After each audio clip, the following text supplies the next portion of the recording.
hay en este lugar, por favor, levanta tu mano arriba y di gloria a Dios. Gloria a Dios. La verdad que es una bendición en esta tarde estar en este lugar, en la iglesia de Bilbao. Me alegro mucho de estar en esta tarde con todos vosotros. Como bien ha dicho el hermano, me llamo Antonio, soy un obrero de la zona de Galicia y aquí estamos hoy. Amén. Me alegro mucho de ver a vuestro pastor, el hermano Javi, que fue pastor nuestro. Me alegro mucho de ver a tantos hermanos y, cómo no, al tío Chinero, que cuando vino para allí de responsable, vino siendo el hermano Chinero, pero cuando se ha ido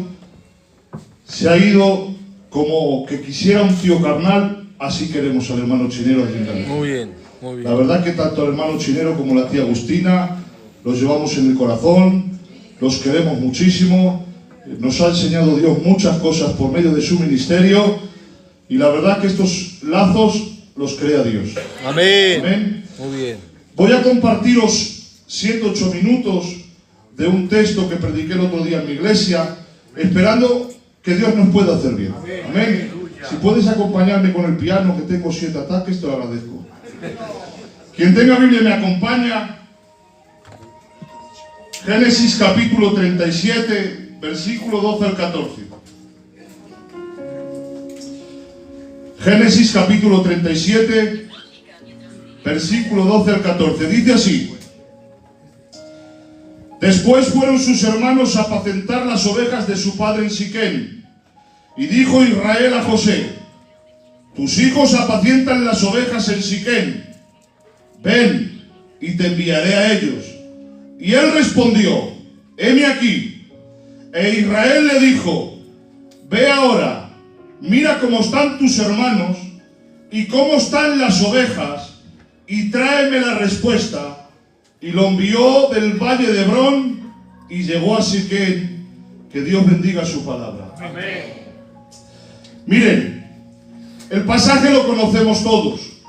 Es cuando José es vendido por sus hermanos.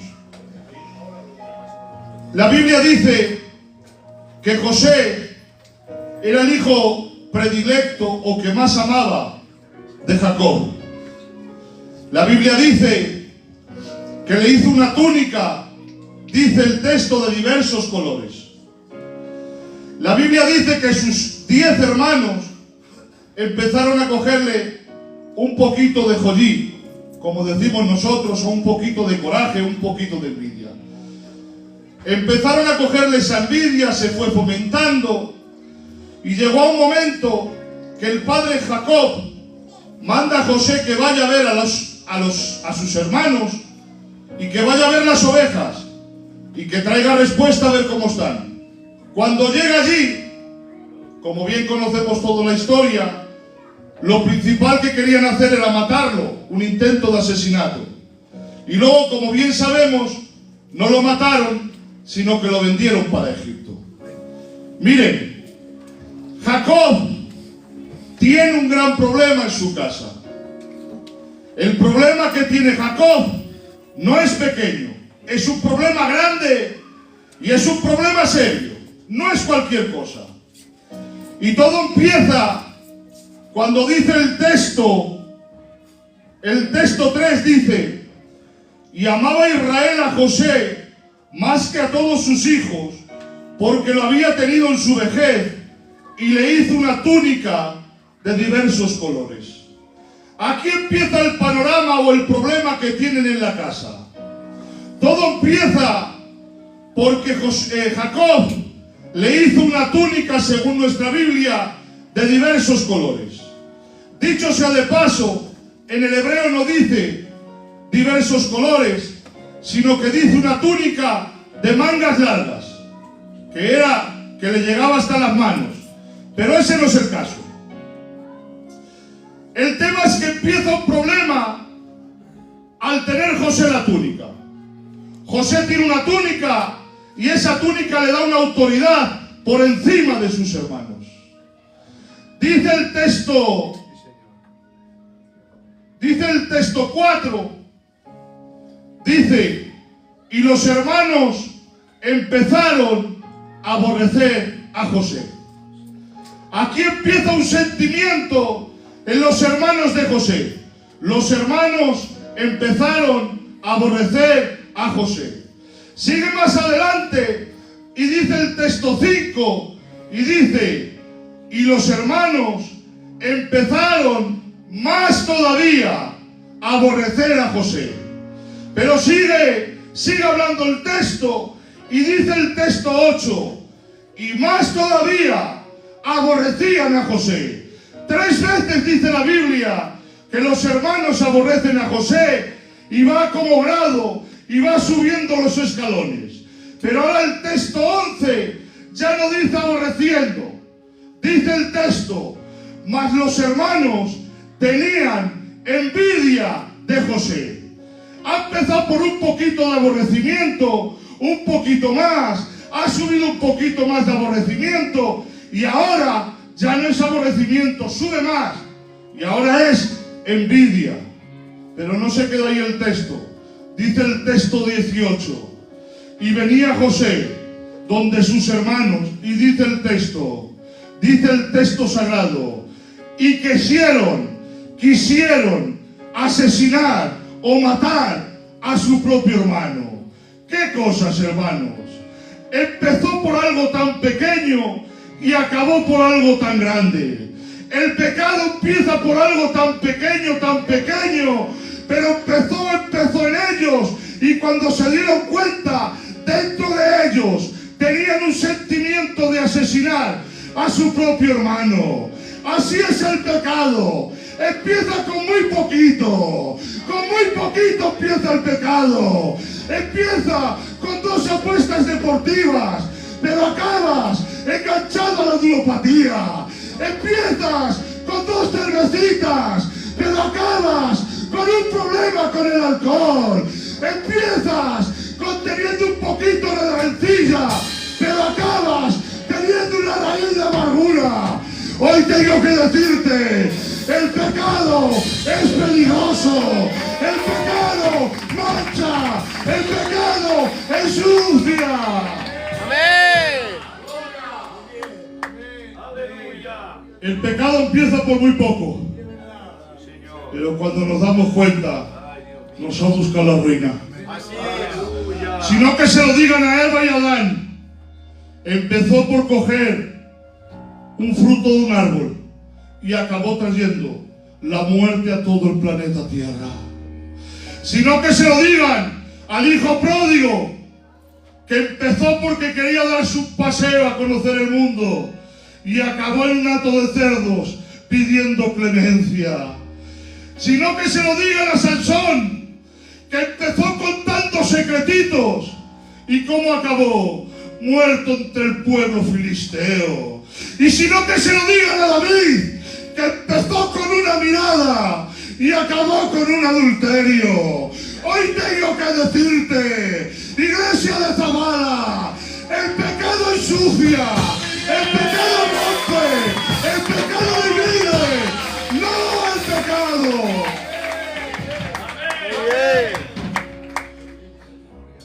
El pecado parece bonito, pero lo único que hace es destrozarte la vida. Miren, y ya voy terminando. Hemos dicho que Jacob tenía un gran problema en su casa. Y el problema que tenía Jacob es que su casa estaba llena de envidia, estaba llena de rencores y estaba lleno de malos sentimientos. Miren, el problema era serio. Pero ustedes me pueden decir, bueno, igual Jacob no sabía el problema que tenía en casa. Jacob sabía bien de sobra el problema que tenía en casa, y te voy a decir por qué. Por 2 textos. El primero dice, en Génesis 37:4, dice, y los hermanos de José no podían hablarle pacíficamente a su hermano. Cuando está hablando no podían hablarle pacíficamente, es que están voceando, están perdiendo los papeles, están hinchando la vena del cuello, Entonces el padre que está en la casa está escuchando y se entera que los hermanos de José no se llevan bien con José. Jacob sabía de sobra el problema que tenía en su casa. Y el segundo texto es que dice, Génesis 37:2, mas José informaba a su padre de la mala fama de sus hermanos. Jacob sabía el problema que tenía en su casa. Lo sabía de sobra. Pero miren, cuando Jacob manda a José donde sus hermanos, le da dos cometidos. Le dice, mira a ver cómo están tus hermanos.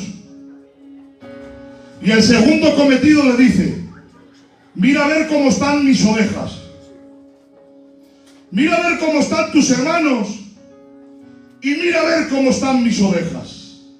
Jacob, me parece a mí que cuidas demasiado las ovejas. Por si fuera poco esto, te voy a decir otro texto donde Jacob amaba demasiado sus ovejas. Y es que dice el texto que cuando le quitan la túnica a José y la tienen que impregnar en sangre para que el padre crea la mentira de que lo ha matado una mala bestia, dice el texto, y cogieron un cabrito de una cabra, lo degollaron y la túnica la tiñeron en sangre. ¿Qué cosas? ¿Por qué no dije, cogieron una oveja, mataron la oveja y la túnica la tiñeron en sangre? ¿Por qué? Dice un cabrito, hijo de una cabra. ¿Por qué? Porque sabían bien los hermanos de José, los hijos de Jacob, que las ovejas del padre eran intocables. Nadie podía tocar las ovejas del padre. Las ovejas del padre no se podían tocar. Y digo yo, Jacob, eres muy bueno alimentando tus ovejas, pero eres nefasto cuidando la salud espiritual de tu casa. Eres muy bueno cuidando las ovejas, eres muy bueno engordando las ovejas, pero qué poco te preocupas, Jacob, por el gran problema que tienes dentro de tu casa. Y hoy tengo que decirte, y con esto termino, Iglesia de Zabala, no estamos en el tiempo de engordar las ovejas, estamos en el tiempo de pastorear nuestra propia casa. Que nadie va a cuidar de tu casa, que el problema de tu casa no lo va a resolver el pastor, el problema de tu casa lo tienes que resolver tú. Dios te ha puesto como la atalaya de tu casa. Llora por tu casa, ora por tu casa, ayuna por tu casa, quebrántate por tu casa. Amén. Si tú no te preocupas por los problemas de tu casa, mucho menos se van a preocupar otros. No. Iglesia de Zabala, te dejo con esta palabra. Tu casa, que sea lo primero. Tu casa, que sea lo primero. Un aplauso y que Dios os bendiga.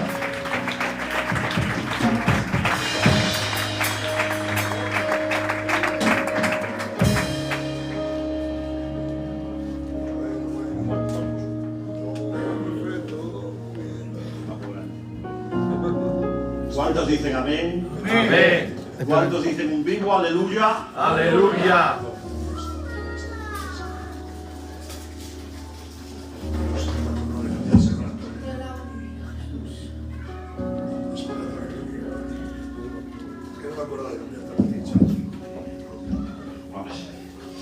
Aleluya. ¿Cuántos dicen un vivo gloria a Dios? Gloria a Dios. Un vivo aleluya. Aleluya. Bueno, reciban un saludo en el nombre de Jesús. Me encuentro muy contento, muy dichoso. Es un privilegio el poder estar aquí para poder compartir un culto con todos ustedes. Amén. Me alegro mucho de ver a hermanos que conozco. Que Dios les bendiga. También al hermano Javi. El hermano Javi fue mi pastor hará 32, 33 años. Estaba yo comprometido con la Super Noemi y él nos pasó por las aguas. Ahí está él y aquí estoy yo.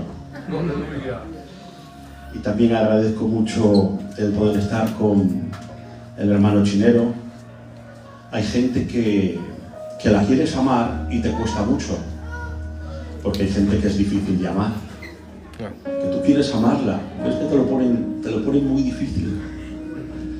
Pero el hermano Chinero y la hermana Agustina es muy fácil amarles y quererles. Amén. Y allí en Galicia nosotros les amamos, les queremos, y como bien ha dicho el hermano Antonio, hemos aprendido mucho de él, de un siervo de Dios. Y bueno, tengo un mensaje para compartirles. Amén. No voy a traer nada nuevo. Nadie tiene la capacidad de traer nada nuevo, ¿eh? Todo está escrito y dicho hace miles de años. Unos adornan mejor la palabra, otros le ponen lucecitas, otros la dramatizan mejor, otros son más serios, otros lloran. Pero la palabra de Dios sigue siendo la misma, ayer, hoy y siempre. Gloria. Amén. Y no se le puede quitar ni se le puede añadir. Un texto muy conocido por todos, Evangelio según San Juan, capítulo 3, verso 16. Dice así la palabra en el nombre del Padre, del Hijo y del Espíritu Santo. Amén. Porque de tal manera amó Dios al mundo, Amén. que ha dado a su Hijo unigénito, para que todo aquel que en él cree no se pierda, mas tenga vida eterna. Toda buena historia tiene villanos y tiene héroes. Todo buen cuento tiene buenos y tiene malos. Y todos siempre queremos ver historias con finales felices, donde veamos que se haga justicia, que el bueno venza al malo y que el héroe venza al villano. La Biblia nos muestra una historia donde solo hay dos categorías de personas: los hijos de Dios y los enemigos de Dios.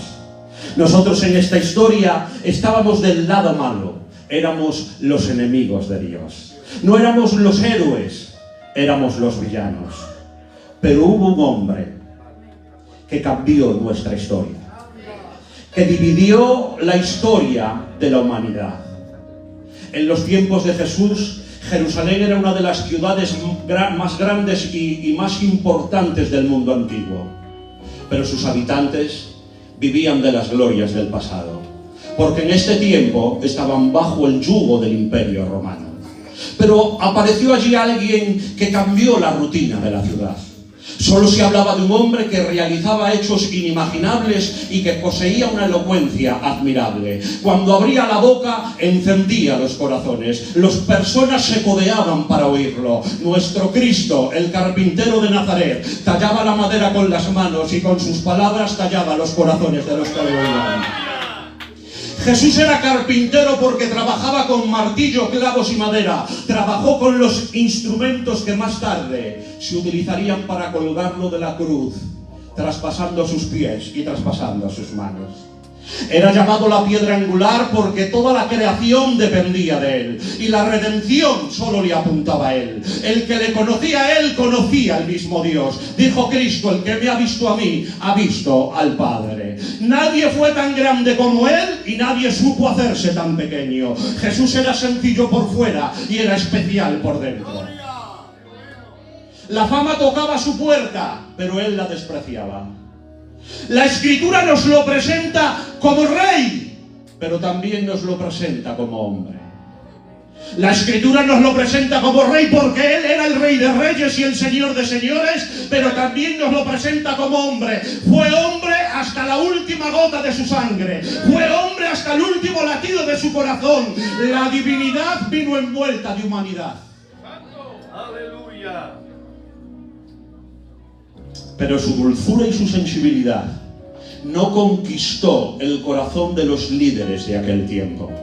Esos líderes intentaron varias veces sin éxito asesinar a nuestro Cristo por apedreamiento.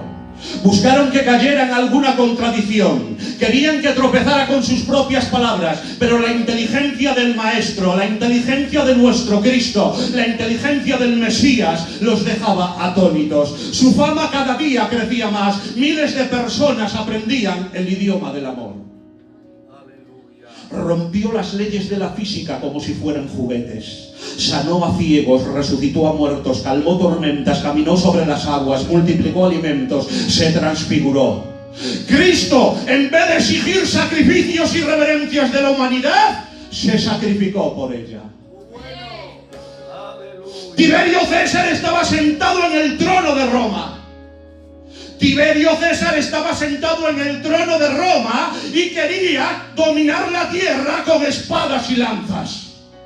Tiberio César, sentado en el trono de Roma, quería dominar la tierra con espadas y lanzas, pero el autor de la vida, que era el dueño y creador del mundo, quería conquistarnos con la mayor historia de amor. ¡Aleluya! Se hacía cada vez más difícil arrestar a Jesús.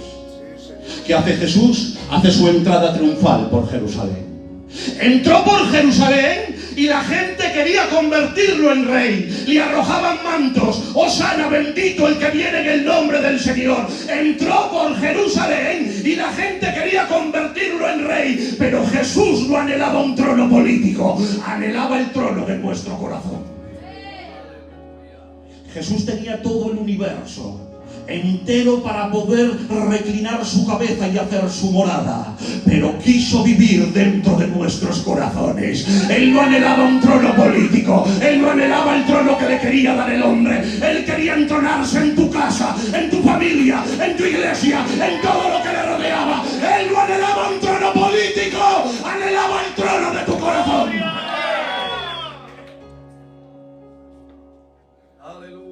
La presencia de Cristo en Jerusalén se estaba volviendo perturbadora para todos los líderes religiosos. Llegaban personas de todas partes y de las ciudades cercanas para verlo. El asedio de la multitud en esos días era aún más intenso porque pocos días antes de su muerte Jesús hizo algo espectacular. Jesús tenía mucha fama, pero hizo algo que ganara más fama. Lázaro estaba muerto hacía 4 días. Lázaro era una persona muy conocida y cuando María vio al maestro se lanzó a sus pies llorando. Al verla así, Jesús también lloró. Jesús lloró ante el dolor y la fragilidad humana. Y al llegar al lugar donde Lázaro estaba sepultado, Jesús pidió que quitasen la piedra del sepulcro. ¡Quitar la piedra! Y quitan la piedra. Y nuestro Cristo, manifestando el poder incomprensible de quien está por encima de las leyes de la ciencia, ordenó que Lázaro saliera del sepulcro. ¡Lázaro, sal fuera! Y Lázaro, envuelto en vendas, salió a la orden del maestro. Nunca nadie en la historia, ninguna persona clínicamente muerta, cuyo corazón dejó de bombear sangre hace varios días, recuperó la vida, recuperó la memoria, recuperó la identidad, recuperó la cabeza, la capacidad de pensar, como el caso de Lázaro, porque Cristo todo lo que tocaba ganaba vida. Estás muerto en vida, deja que Cristo te toque. Sientes que las cosas van mal, deja que Cristo te toque. Un toque suyo puede cambiarlo todo. Aleluya. A partir de ahí, la fama de Jesús, que ya era inmensa, se volvió incontrolable. Ahora escuchen, los líderes judíos que habían intentado matar a Jesús sin éxito, no podían contener la admiración que el Mesías despertaba. Pero a pesar de ser tan poderoso nuestro Cristo, siempre quiso tener el más bajo estatus social. Los discípulos de Jesús no comprendían cómo alguien tan grande deseaba hacerse tan pequeño. Pero llegó un momento que Jesús era un fenómeno social imposible de ocultarlo. Pero la pregunta es, ¿pero por qué estaban tan perturbados los líderes religiosos? Los líderes religiosos se consideraban los representantes de Dios en la tierra. Un líder religioso se consideraba el representante de Dios en la tierra. Por eso lo que más le perturbaba a estos líderes es que Jesús dijo: yo soy el ungido de Dios. Yo soy el Hijo del Dios Altísimo. Cuando esto lo escuchan los líderes, que ellos se se tenían por los representantes de Dios en la tierra y escuchan a un carpintero de Nazaret que viene y dice: yo soy el ungido de Dios, el Hijo del Dios Altísimo. Ellos no lo podían soportar, porque según el concepto de los fariseos, el Hijo del Altísimo tenía que haber nacido en Jerusalén, tenía que haber nacido en una cuna de oro y no podía mezclarse con el pueblo ni involucrarse con pecadores. Pero reciban palabra de Dios: Jesús no nació en Jerusalén, Jesús nació en Belén. No nació en una cuna de oro, nació en un pesebre. No se codeaba con gente de alta alcurnia, Jesús se codeaba con ladrones, con leprosos y perdonaba a los prostitutas. No le gustaba ocupar los primeros asientos, le gustaba sentarse a comer con los publicanos y con los pecadores, porque Jesús vino a darte lo que no te merecías. Tienes lo que siempre necesitaste y nunca te mereciste. Tienes lo que siempre necesitaste y nunca te mereciste. ¡Su gracia! ¡Su gracia! Aleluya. Y la gracia se está encargando de que tú recibas lo que no te mereces. Muy bien. Amén. Jesús era todo lo contrario a lo que se imaginaban acerca de Cristo. En los tiempos de Jesús, los leprosos eran marginados, pero Jesús era tan grande que daba más atención a un leproso que a un fariseo. Y ahora escucha. Los hombres eran violentos con Cristo, pero Él era manso con todos. Los hombres eran violentos con Cristo, pero Él era manso con todos. Pero no te confundas, Jesús no fue un consentidor de pecado, ni tampoco era un cobarde. Era manso y humilde, pero no era un consentidor de pecado. Cuando Herodes quería matar a Jesús, le mandó un mensaje diciéndole el mismo Cristo: díganle a esa zorra que hoy y mañana estará expulsando demonios y sanando a los enfermos, porque Jesús era manso y humilde, pero no era un consentidor de pecado. ¡Oh, bueno! Gloria. Gloria a Dios para siempre. Por todos estos motivos, nuestro maestro de Nazaret era fuertemente rechazado por la cúpula judía. Literalmente, Cristo tenía que vamos a los sacerdotes, a los fariseos, a los saduceos, a los herodianos. Para ellos Cristo estaba blasfemando. Así que pensaron: tenemos que matarlo. Tenemos que matarlo. Pero es que ahora ya era demasiado tarde. Y los líderes religiosos no querían que la muerte de Jesús cayera sobre sus espaldas, porque el pueblo podía rebelarse, y más siendo la Pascua. Entonces, ¿qué deciden? La muerte de Jesús tiene que ser a manos del Imperio Romano. Los líderes religiosos deseaban matar a Jesús. Los líderes religiosos deseaban matar a Jesús, pero lo que ellos no sabían es que Jesús deseaba mucho más que ellos el morir. Gloria. Los líderes religiosos deseaban matar a Jesús, pero ellos no sabían que Jesús deseaba mucho más que ellos el morir. Nunca nadie tuvo tanto deseo de matar a una persona sin saber que esa misma persona estaba tan dispuesta a morirse. Ahora, maquinando cómo podían matar a Jesús, de repente hubo algo que les dio aliento a estos líderes religiosos. Están maquinando cómo van a matarlo. Y maquinando cómo van a matarlo, están diciendo: ¿y ahora cómo hacemos? ¿Cómo lo matamos? Hubo algo. Recibieron una noticia que les dio aliento. Uno de los seguidores de Jesús decidió traicionarlo. Para sus perseguidores fue una sorpresa saber que su discípulo Judas lo iba a traicionar. Pero para Jesús no fue ninguna novedad, pues él ya anunció que iba a ser traicionado. A Jesús nada le pillaba por sorpresa. en su conocimiento anticipado, ya estaba todo programado y planeado. La cruz no fue una improvisación. La cruz es la verdad central en el plan y en el propósito de Dios para nosotros. La cruz ya estaba en el corazón del Padre antes de la fundación del mundo. ¿Qué hace Jesús? Facilita su arresto.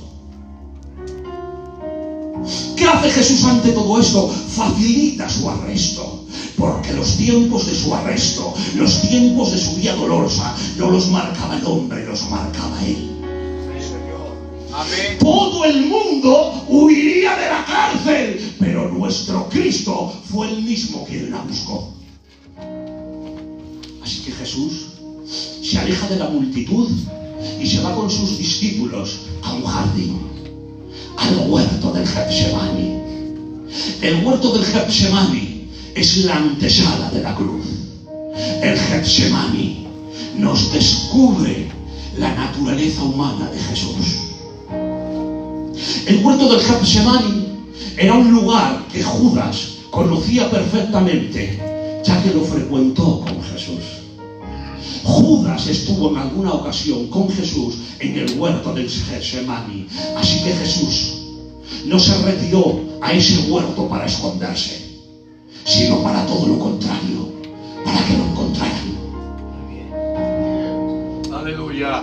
Era una noche fría y densa, y allí, gimiendo de dolor, Jesús oró. Era una noche fría y densa, y allí, gimiendo de dolor, Jesús oró profundamente, preparándose para soportar lo insoportable. Pero dice el texto, y Jesús oró. Amén.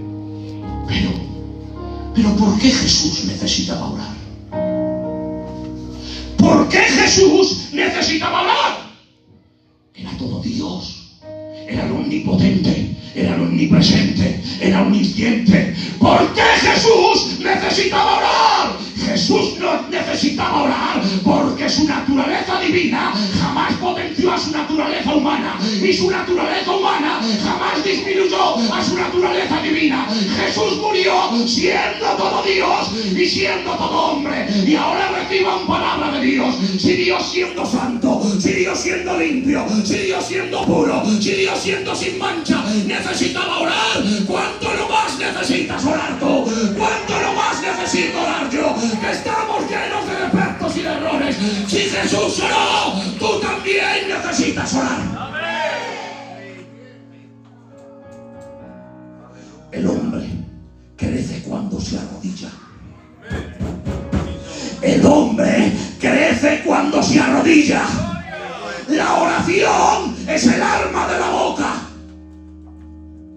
Orar es imitar a Cristo. Si no oras, eres una copia barata de Él. Pero si estás orando, te estás empezando a parecer a Él, al que vive y al que reina. Orar desata lo que sientes y te ata lo que crees. Orar es la respiración del alma. Hay gente muriéndose y sin oxígeno porque no ora. Pero orar es la respiración. Gloria a Dios. Sabe bien vivir el que sabe bien orar. Gloria. Gloria.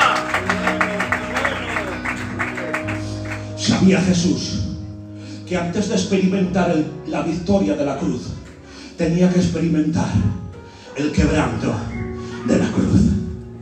¿Me dejan más? Aguántame. Amén. Adelante. Hemos visto a Jesús en muchas situaciones. Hemos visto a Jesús sanando. Hemos visto a Jesús multiplicando alimentos. Hemos visto a Jesús resucitando a Lázaro. Le hemos visto predicando el sermón del monte. Le hemos visto hasta ahora a nuestro Cristo administrando. Pero ahora Jesús, en el Getsemaní, va a sentir algo distinto. Aleluya. Va a sentir algo que nunca ha sentido. Ahora el administrado tiene que ser Él. Y tiene que venir un ángel a fortalecerlo. Le hemos visto orando por los demás, pero ahora nuestro Cristo está orando por algo que a Él le hace falta. dentro de vuestro Cristo se generó una dependencia.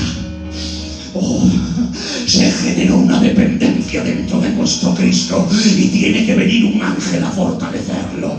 Dicen los comentaristas, yo no lo sé, pero los comentaristas dicen que es que literalmente se estaba muriendo y tiene que enviar un ángel para fortalecerlo. Pero no te confundas, no vino el ángel para hacerle más liviana la cruz, no vino el ángel para hacerle que la cruz fuera más fácil, que va, de eso nada, simplemente vino a fortalecerlo, porque según dicen literalmente se estaba muriendo en el nombre del Señor. Así que Jesús despierta a sus discípulos y les dice: ha llegado el momento de mi arresto. Despertad, ha llegado el momento en que yo tengo que ser arrestado. Y allí esperó con valentía tu Cristo, tu Maestro.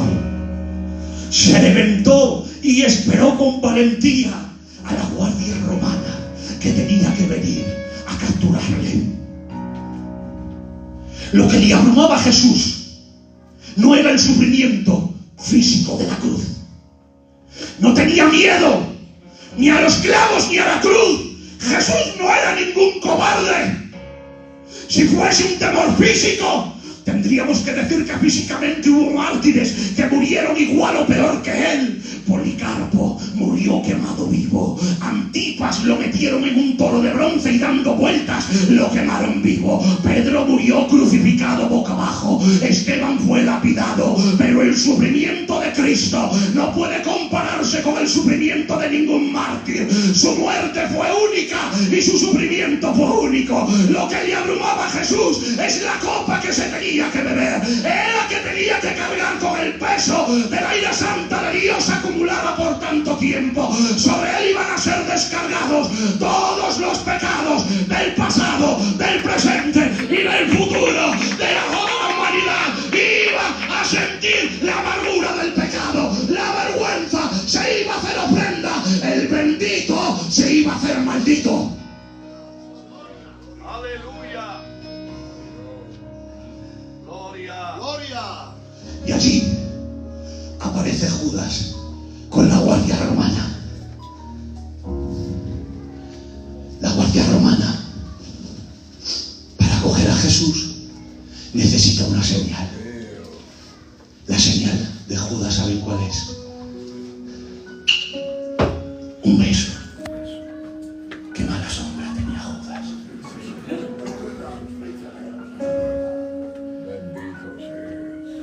Aparece Judas con la guardia romana. Para poder coger a nuestro Cristo necesitan una señal. La señal es un beso. Qué raro ser traicionado con un beso. Qué raro entregar al Mesías con un beso. ¡Judas! ¡Ya te vas a descubrir! ¡Judas! ¡Ya van a ver todos que tienes la negra! ¡Judas! ¡Ya no te tienes que ocultar más! ¡Judas! ¿Por qué tiene que ser con un beso? Porque Judas no podía traicionar a Jesús ni por injurias, ni por difamación, ni por altercados. A Jesús de lo único que se le podía acusar era de amar y de entregarse a los demás. Al Maestro del amor, lo único que le podía identificar era un beso. ¡Un beso! Para traicionarte a ti y a mí, nos pueden traicionar por 20 cosas. Y dijiste, fuiste, no hiciste aquello, no hiciste lo otro, y nos pueden traicionar. Pero para traicionarle a él, solo se le podía acusar de amar y de entregarse. Al Maestro lo único que le podía identificar era un beso, un beso.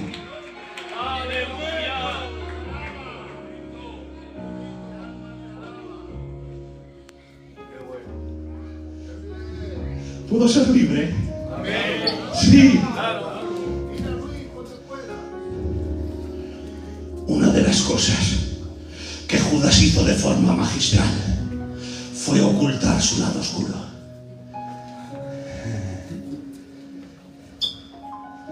Una de las cosas que Judas hizo de forma magistral fue ocultar su lado oscuro.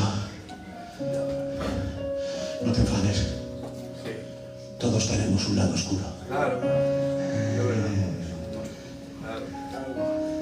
Todos tenemos un lado oscuro.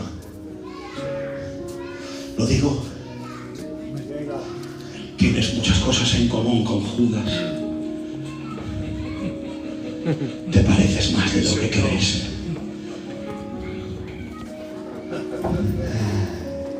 Si nuestro pasado lo representásemos como una casa, en nuestra casa hay habitaciones con mucha luz, que nos gusta que entre la gente y las vea. Y nos gusta presumir de ese pasado que tenemos tan hermoso y tan bonito. Hice, fui, dije, di, soy un buen gitano, no hay otro como yo. Nos gusta mostrar las habitaciones que están llenas de luz y que están preciosas de nuestro pasado. Pero dentro de tu pasado también hay un sótano oscuro al que no quieres bajar, que está lleno de podredumbre, de cosas muy feas, que nadie las conoce, porque si las conociera la gente, te saldrían los colores, te morirías de la lache, a lo mejor no podías predicar, a lo mejor no podías ya tomar el pacto, a lo mejor no podrías estar en el coro. Hay cosas de tu pasado muy oscuras que nadie las conoce, pero bendito Cristo, que no nos puca velo y nos disciplina en el silencio. Bendito Cristo, que nos hace relucir nuestras miserias y nos disciplina. Señores, humildad, humildad. Dale un aplauso.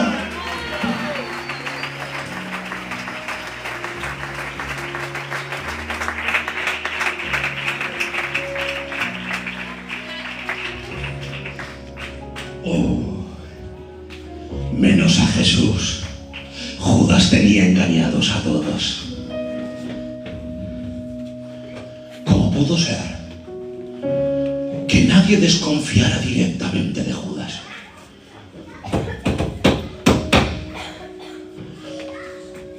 ¿Cómo pudo ser que nadie desconfiara directamente de Judas? Porque Judas aparentaba ser digno de confianza.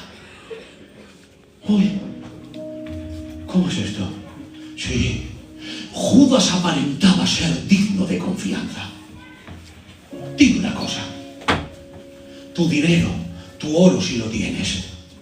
Tu dinero, tu oro, hermana. Si tienes que dejárselo a alguien, ¿a quién se lo dejas?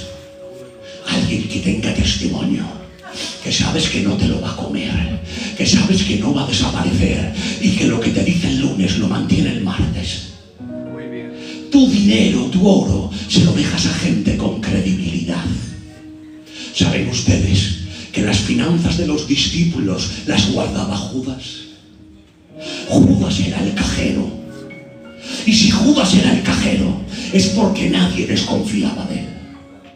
Uy, pero es que no solo era el cajero. Es que en una ocasión dijo Jesús: uno de los que estáis aquí me vais a traicionar. Nadie dijo: será Judas. Es Judas. Nadie dijo: será Judas. Todos dijeron: seré yo. ¿Seré yo? Oh, ¿seré yo? Y ahora déjenme. Judas había momentos que hacía cosas buenas. Oye lo que voy a decir. Judas había momentos que hacía cosas buenas. Escuchen bien. Judas había momentos que hacía cosas buenas, pero no era bueno. Hacía cosas buenas, pero no era bueno. El ADN que había dentro de Judas era malo y a su tiempo salió. Reciban palabra de Dios. Dios. Hay gente haciendo cosas buenas pero que no son buenos. ¿Cómo puede ser que fulano la ha mandado? ¿Cómo puede ser que la del coro ha hecho? ¿Cómo puede ser que el hermano anciano dijo? ¿Cómo puede ser que el otro se ha comido? Señores, hacían cosas buenas pero no eran buenos. Hacían cosas buenas pero no eran buenos. Aleluya. Aleluya. Lo digo. Sí, hombre, sí, Luis. Lo digo. Amén. Lo digo. Sí. Reciban palabra de Dios. Si haces cosas buenas y no eres bueno, hoy te lanzo una palabra profética. Si haces cosas buenas y no eres bueno, Dios te da tiempo y oportunidad de que te arrepientas. Muy bien. Pero si no te arrepientes y persistes, Dios no puede ser burlado. Dios no trata con la hipocresía. Dios no trata con la tibieza. Óyeme bien lo que te voy a decir y te lo voy a decir en voz baja, pero con palabra de Dios. Yo no te quitaré y el pastor tampoco, porque eres un bicho y te tenemos miedo a ti y a tu familia. Pero escúchate bien lo que te voy a decir. Si estás haciendo cosas buenas y no eres bueno y nadie te dice nada, tranquilo, hay un decreto divino. Se abre el cielo, desciende el Espíritu Santo y no sé cómo hace. Al que tiene que descubrirlo, lo descubre. Al que tiene que avergonzarlo, lo avergüenza. Porque, señores, cuando yo no puedo, Él puede.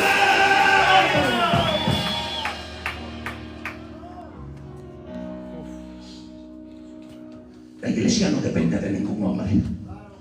No, a ver. No lo creéis, no lo creéis. La iglesia no depende de ningún hombre. Amén. ¿Sabes lo que costaste? La sangre de Jesucristo. Aleluya. ¿Y tú crees que algo que le costó tanto a él va a depender del Javi? A veces somos tan prepotentes creyendo que los que estamos pastoreando la iglesia descansa sobre nuestras espaldas. Nanay, la iglesia está ministrada por el poder y el fuego de tu Santo Espíritu. Bueno, no dejo que os enfadéis. Lo remato así. En las iglesias hay un tanto por ciento muy elevado de personas que hacen cosas buenas y no son buenos.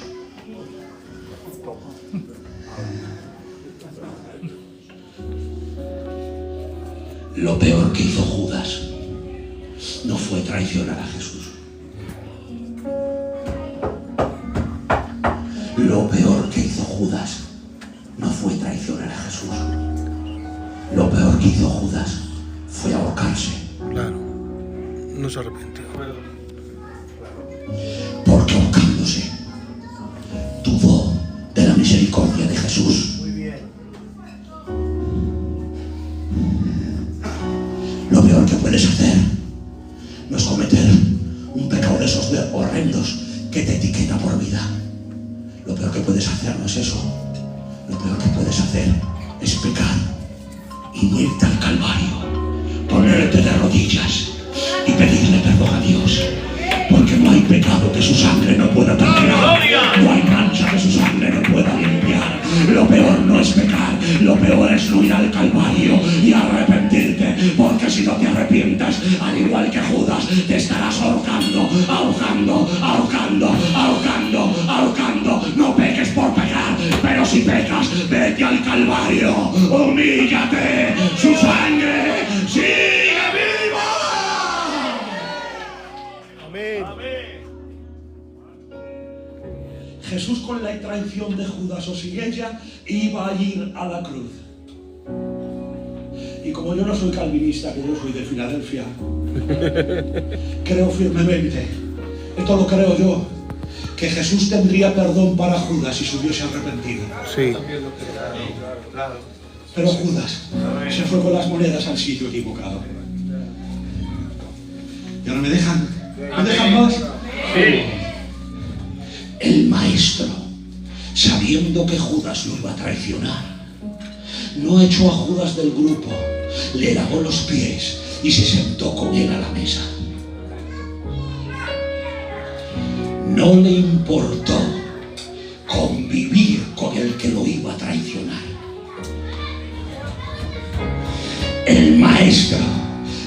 sabiendo que Judas lo iba a traicionar, no echó a Judas del grupo, le lavó los pies y se sentó con él a la mesa.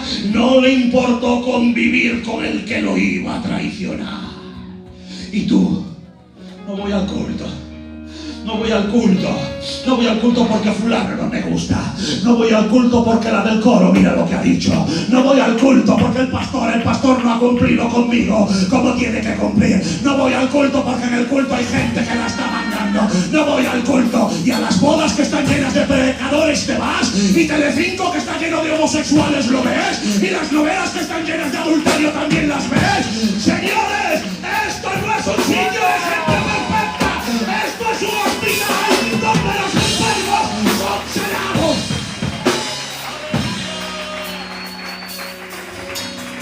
Tus rarezas para tu familia, tus costumbres para tu mujer. Aquí impera una ley escrita, la palabra del Señor. Y Él ha dicho: venid a mí, venid a mí, venid a mí.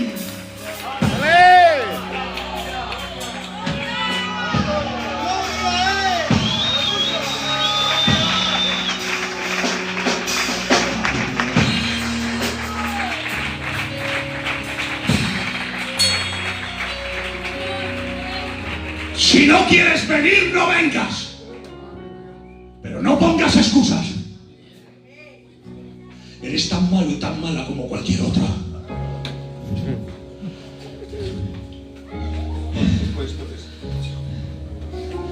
Tú no le haces ningún favor a Dios viniendo al culto.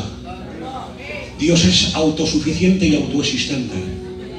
Dios no te creó por necesidad, te creó para su propia gloria. Gracias, Padre. A veces dices: voy a ir al culto porque tengo que darle a Dios la gloria, tengo que tú. Pero ¿qué le vas a dar tú? A Dios no se le puede añadir más gloria de la que ya tiene. El beneficio es para ti. Si no quieres venir, no vengas. Quien pierdes eres tú. Y esto te va a herir, pero lo siento. A lo mejor no vienes y la iglesia gana.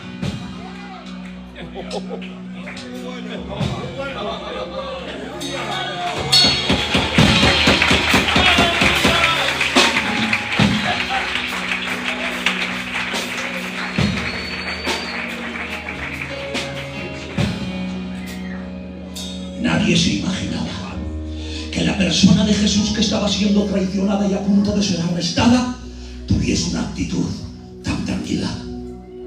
Los soldados no entendían qué estaba ocurriendo. Esperaban ver la indignación y la resistencia de Jesús a ser arrestado, pero lo único que presenciaron fue un beso.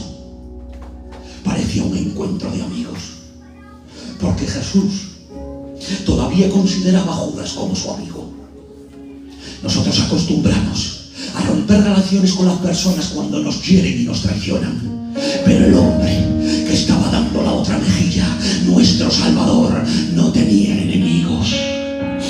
¿Qué hizo Jesús? Ay, Padre, ¿qué hizo Jesús? Jesús llamó amigo a su traidor en el momento justo de la traición. Uy, lo que acabo de decir. Jesús llamó amigo a su traidor en el momento justo de la traición.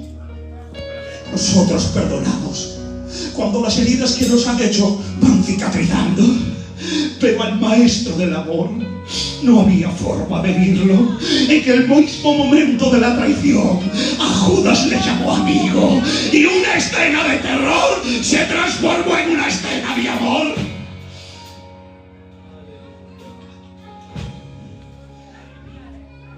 Después de llamar amigo a Judas, Jesús se volvió a los soldados y antes que lo tocasen preguntó: ¿a quién buscáis? A Jesús Nazareno. Dio un paso al frente y dijo: ¡yo soy! Y todos al suelo. ¿A quién buscáis? A Jesús Nazareno. Un paso al frente y todos al suelo. Solo os pido una cosa: no arrestéis a ninguno de mis discípulos. En su peor momento, en su quebranto más fuerte, cuando lo van a arrestar. No arrestéis, por favor, a ninguno de mis discípulos. Solo os pido esto. No arrestéis a ninguno de mis discípulos. En ningún momento Jesús perdió su condición de buen pastor. Estando en la cruz, se preocupó de que Juan cuidase de su madre María. Cuando estaba cargando con los pecados pasados, presentes y futuros de toda la humanidad, se preocupó de que el ladrón estuviese con él en el paraíso. En la misma cruz mi Cristo no dejó de manifestar su corazón de buen pastor. El príncipe de los pastores murió pastoreando. ¡Ay, Padre! El príncipe de los pastores murió pastoreando. ¿Y tú? ¿Que eres buen pastor solo cuando pastoreas? ¿Que eres buen pastor solo cuando estás en el coro? ¿Que eres buen pastor solo cuando cantas? Señores, las 24 horas del día y los 365 días del año hay que pastorear. ¡Hay que pastorear!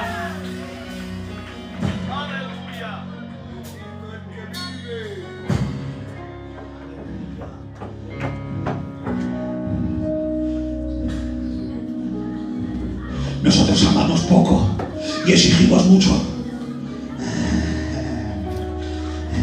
Enseñamos poco y nos quejamos mucho. Pero Jesús amaba mucho y exigía poco.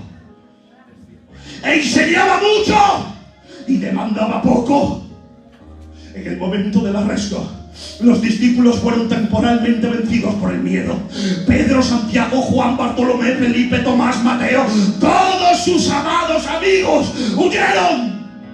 Jesús fue arrestado y se quedó solo. Jesús estuvo cerca de 3 años y medio al lado de los discípulos. El único momento de la vida de Jesús relatado con todos los detalles, horas tras horas, fue el de su juicio y de su resurrección. Jesús fue interrogado y juzgado y torturado por 4 personas: Anás, Caifás, Pilato y Herodes.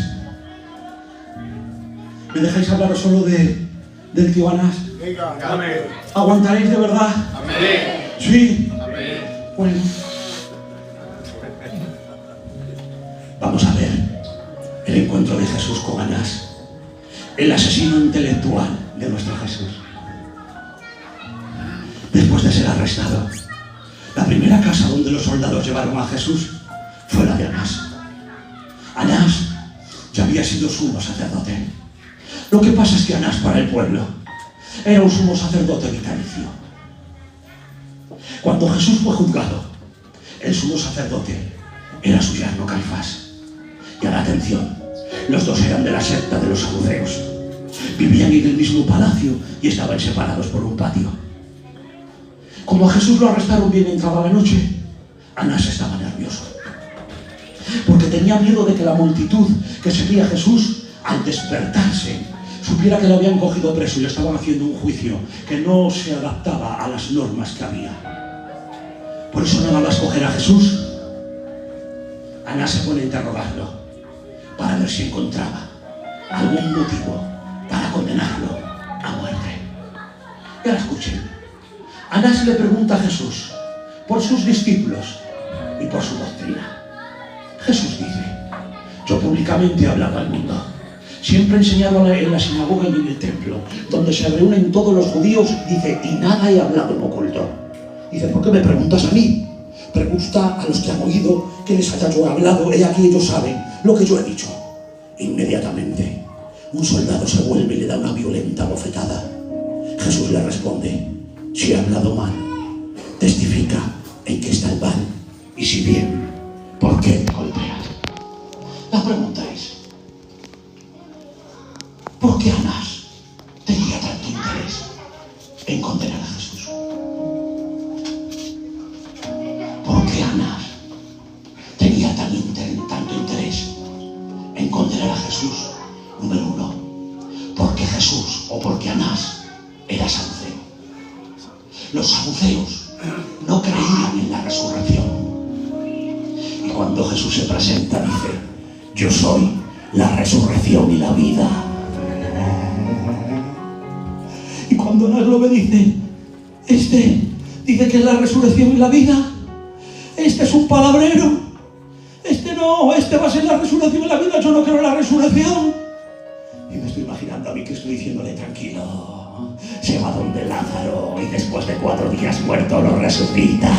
Y dice, no son solo palabras, Anás, también son hechos. Yo soy la resurrección y resucito.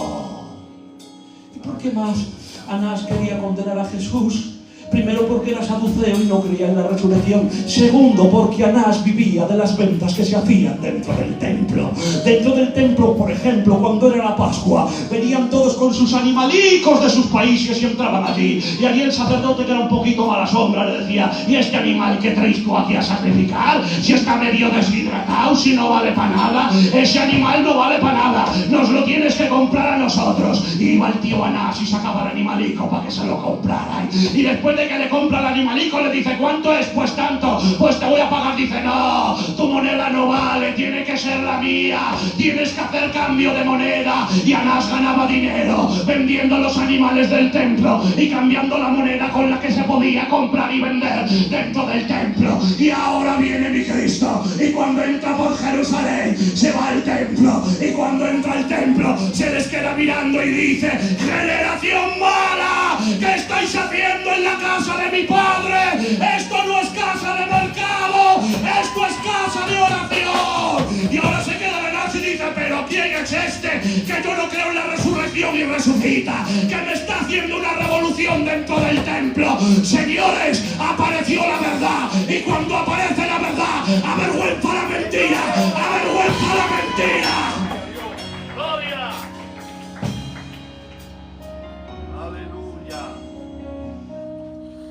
Anás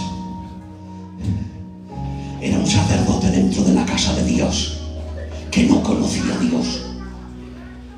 Tenía religión, pero no tenía relación. Había nacido en el templo, pero no había nacido de nuevo. Amaba la denominación, pero no tenía devoción. Era un hijo de la religión, y debajo de esa religión había inmundicia. Y esto no lo voy a aplicar. Se va de Anás. ¿A dónde? ¿A Caifás? ¿No?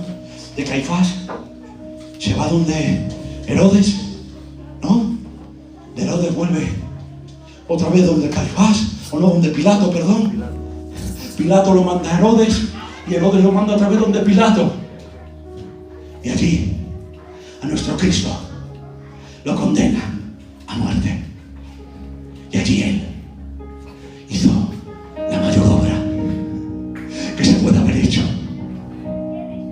Si estás aquí, es por la cruz. Si cantas, es por la cruz. Si puedes predicar, es por la cruz. Si esta iglesia está aquí, es por la cruz. Si un día nos vamos a ir al cielo, es por la cruz. Les digo esto porque me estoy saltando todo, pero tengo que terminar con esto. Lo siento, voy a terminar. Jesús pudo evitar su juicio y su crucifixión. ¿Qué? Pero no lo hizo. ¿Por qué Jesús no evitó su sufrimiento? ¿Por qué Jesús no evitó su muerte? ¿Es que no había otra forma de perdonarnos? El autor de la vida no quería que las personas se postraran a sus pies por su pavor, sino que se postraran por su amor.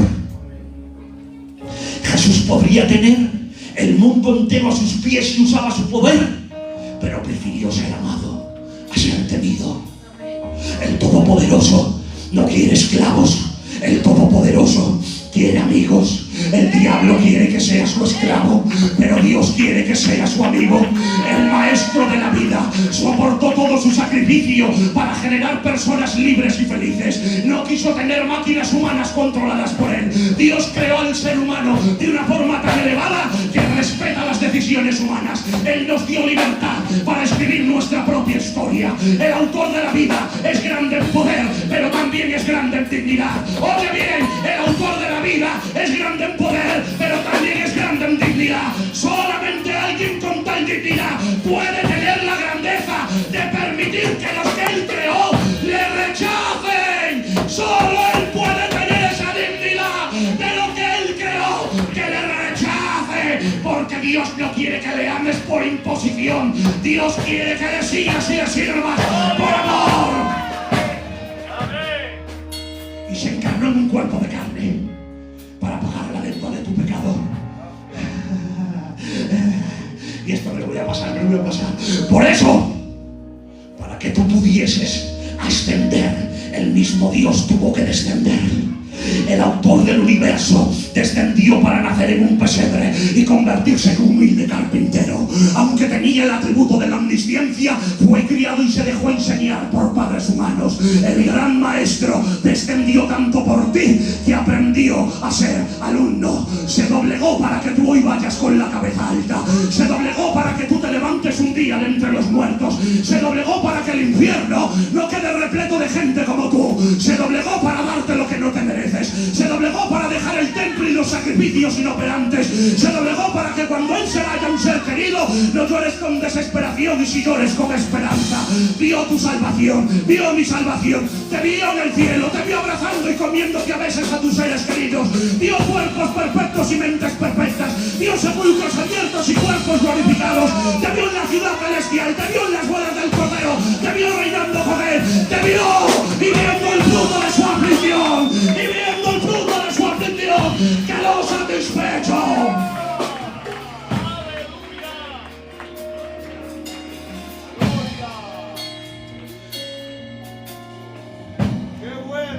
Dale más fuerte, que nos vamos a ir. El Padre trató al Hijo como si fuésemos nosotros, y a nosotros nos trató como si fuésemos su Hijo. Jesús murió en la cruz del Calvario para impartirnos su naturaleza eterna. La Iglesia no puede perder de vista la obra del Calvario. El mensaje tiene que ser cristocéntrico. El pastoreo tiene que ser cristocéntrico. No te olvides que tú no eras el héroe, eras el villano. No eras el amigo, eras el enemigo. Pero apareció Él. Apareció Él. Apareció Él. Y apareció la gracia. Dale. Y ahora óyeme bien. Gracia es Dios amando. Gracia es Dios amando. Gracia es Dios inclinándose. Oh, gracia es Dios inclinándose. Se inclinó para lavar los pies de los discípulos. Se inclinó para sacar a Pedro del agua. Se inclinó para escribir en tierra con la mujer adúltera. Se inclinó para orar en el huerto del Getsemaní. Se inclinó ante el madero. Se inclinó para cargar la cruz. Inclinó su cabeza en la cruz para entregar su espíritu. Se inclinó para sacarnos de la miseria. Porque gracia es Dios amando e inclinándose. En su humillación estaba su exaltación. Dios dándose a través de Jesucristo.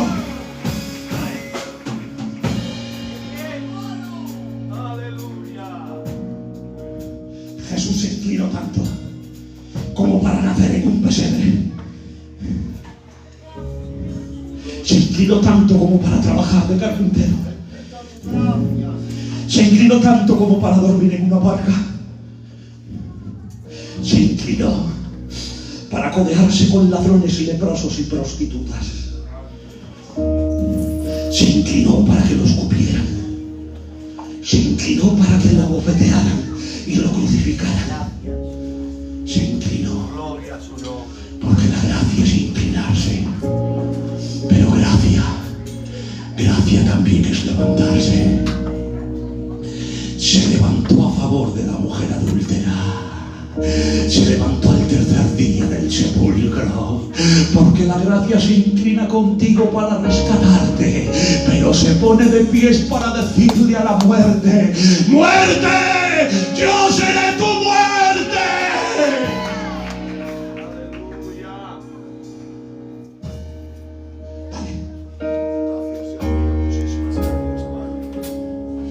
La gracia escogió lo peor para convertirlo en lo mejor.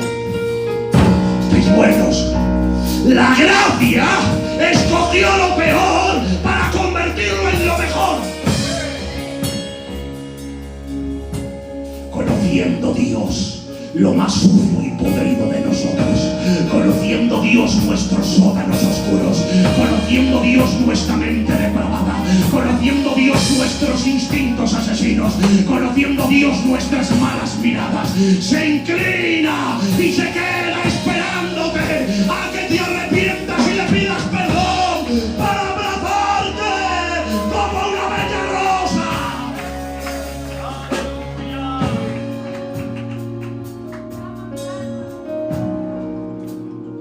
Nadie te va a amar tanto como aquel que, conociendo todo de ti, se queda esperando a que te arrepientas para abrazarte. Gloria a Dios. De todas las maravillas que hizo Dios, de todas las maravillas que hizo Dios, la mejor fue su gracia. La misericordia te perdonó. La misericordia te perdonó. Pero la gracia no te dejó donde te encontró. La misericordia te perdonó, pero la gracia no te dejó donde te encontró. La misericordia le dio a Ruth un poco de alimento, pero la gracia le proveyó un esposo y un hogar. La misericordia le dio una segunda oportunidad al hijo pródigo, pero la gracia le hizo una fiesta y un banquete. La misericordia llevó al samaritano a vendar las heridas de la víctima, pero la gracia le hizo dejar un crédito ilimitado en el mesón para que gastase todo lo que necesitara. La gracia o la misericordia perdonó al ladrón de la cruz, pero la gracia lo tomó de la mano y lo escoltó hasta el mismo paraíso. La misericordia, a ti que me estás escuchando, te ha perdonado, pero su gracia, te voy a decir lo que te ha dado su gracia. Su gracia te ha dado categoría, te ha dado nombre, te ha dado ministerio, te ha dado posición, te ha dado visión, te ha dado autoridad, te ha dado respaldo. Gloria a Dios. Te lo digo. Amén. La gracia hace que pases de ser un señalado a ser un admirado. Qué bonito. Gracias. Gloria a Dios. Gracias. Aleluya.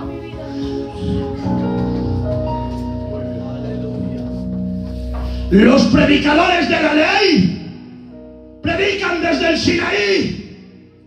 Los predicadores de la gracia tienen que predicar desde el Calvario.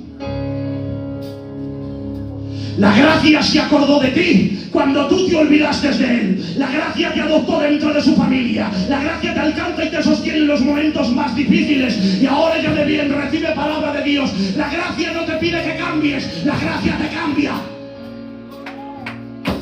Gloria a Dios. La gracia primero te alcanza y después te limpia. Uy, qué maravilloso es Dios. La gracia primero te alcanza y después te limpia. Voy a decir un texto. Yo no puedo ser más educado que la Biblia. Querer ser más educado que la Biblia, mal vamos. Dice la Escritura que de lo vil y de lo menospreciado nos sacó Él. ¿Sabes qué significa esto? Que literalmente nos sacó de la basura. Pero Él, que es la gracia, cuando nos vio en medio de la pobredumbre, se remangó. Y la gracia, como ama y se inclina, se inclinó. Te tomó de la mano, se manchó con tu pecado, te levantó y te trajo a la iglesia, te selló con el Espíritu Santo, te prestó su palabra y poco a poco, sin mucha exigencia, te cambió te cambio, porque la gracia primero te alcanza y después te limpia.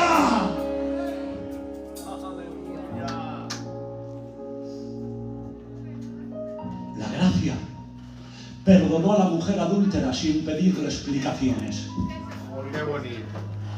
Muy bueno. Esto a los caros nos clava una lanza y nos traspasa.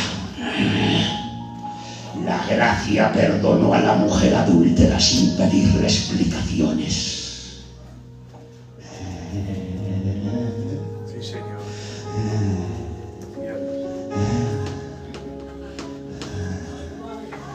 Hay cosas de nuestra cultura que van en contra de la cultura divina. Dios no es gitano. Claro. Amén. Dios no es gitano. Menos mal. Gloria a su nombre. Este es el fruto de la gracia. Salvados por Dios, resucitados por Dios, sentados por Dios, dotados por Dios, equipados por Dios, comisionados por Dios.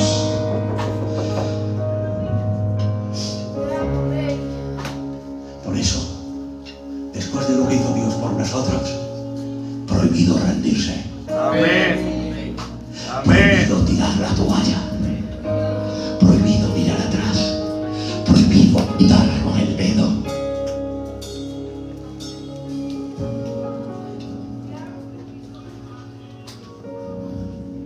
Tú has visto todo lo que ha hecho Dios por ti. Lo has visto. No mires a nadie, mírate a ti mismo. ¿Cuántas miserias hay dentro de ti? Ay, Padre. Sí. Sí, Señor. Pero Él te alcanzó. Siendo indigno te dio dignidad. Y no solo te hizo digno arriba en el cielo, te hizo digno también dentro de la iglesia, porque tú sin Cristo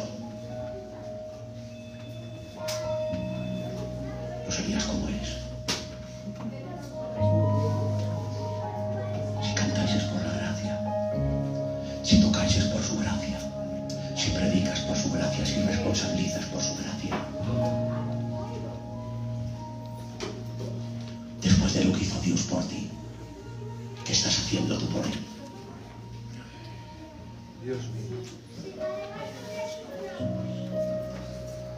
Después de todo lo que hizo Él por ti, ¿qué estás haciendo tú por Él? Ayúdame. Está aquí Dios. Está aquí el Espíritu Santo. Estamos haciendo fiesta. Aleluya. ¿Qué estás haciendo tú por Dios después de todo lo que ha hecho Él por ti? Quiero dejarte así. Deseo con todo mi corazón que la palabra te lacere, que traspase, que te vayas enfadado para tu casa, que te vayas enfadada. ¿Qué estás haciendo tú por Dios? Muy bien. Estás honrando el ministerio que Dios te ha dado. Estás honrando el lugar que ocupas dentro de la iglesia. Después de lo que Él hizo por ti, le estás honrando como se merece. Yo no puedo subir de la siesta levantarme de la siesta, de irme aquí al púlpito con los ojos hinchados y predicar como un versículo a ver qué pasa. Tú no puedes venir aquí a cantar de cualquier manera. Tú no puedes venir aquí a tomar la Santa Cena vestida y vestido de una forma indecorosa. Eso es deshonrar a Dios. ¿Qué estás haciendo tú por Dios? ¿Cómo le estás honrando? ¿Qué estás invirtiendo tú en Dios? ¿Qué es Dios para ti? ¿Qué es el culto? Dios no es ningún juguete.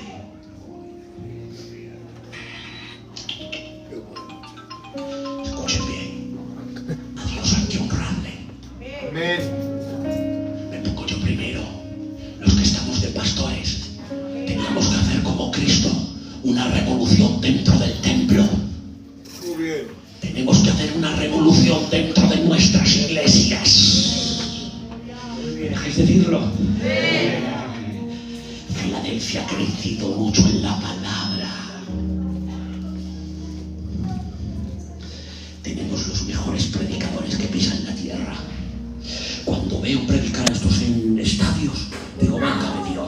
coge cualquiera de nuestra misión y lo anda predicando, porque tenemos los mejores oradores y predicadores que hay en todo el mundo, señores. Esto es verdad. Amén. Oye, hemos crecido mucho en la palabra, pero hemos perdido mucho en la exigencia de la palabra. Hemos crecido mucho predicando, pero no hemos crecido mucho en la exigencia que tiene la palabra. Cualquiera puede tomar el pacto, cualquiera puede predicar, cualquiera puede cantar. Señores, aquí no pasa nada.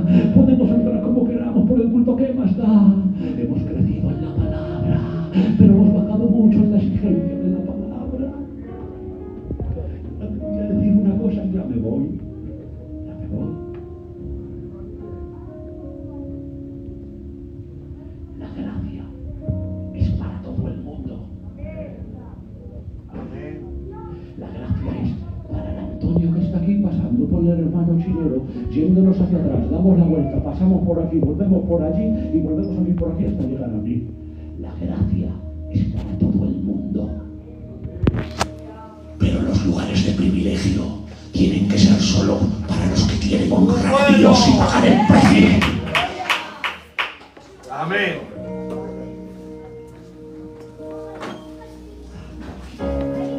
Aleluya. Y así con este enfado que tienes, así con este coraje que te acaba de entrar,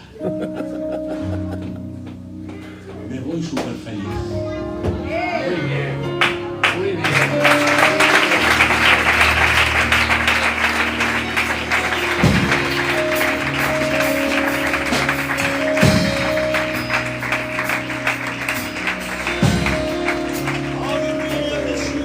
Hasta aquí la palabrita del mío Jesús, un aplausito y que Dios les bendiga.